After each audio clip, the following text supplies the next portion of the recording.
প্রচণ্ড গরম উপেক্ষা করে আমি আর জারিফ ওর বাবার সাথে জেদ ধরে চলে গেলাম বাহিরে। অনেক দিন ধরে অপেক্ষায় ছিলাম সিরাজ চুই গোস্ত রেস্টুরেন্টটি কবে ওপেনিং হবে।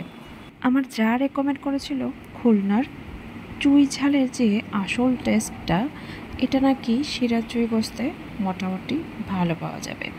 তো আমরাও দেরি না করে ওপেনিংয়ের দ্বিতীয় দিনে চলে গেলাম। আমরা খাবার অর্ডার করব, আর এদিকে আমার ছেলে মেনু কার্ড নিয়ে টানাটানি শুরু করে দিছে। রেস্টুরেন্টের ডেকোরেশনটা আমার কাছে ভালো লেগেছে।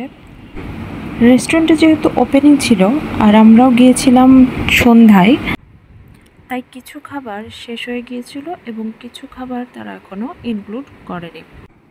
খাবার চলে এসেছে।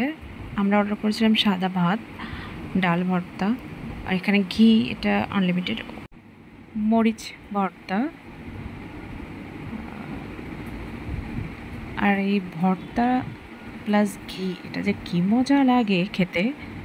হ্যাঁ, এটা দিয়ে অনায়াসেই এক প্লেট ভাত খাওয়া যাবে। এরপর চলে আসলো গরুর চুই গোস্তটা।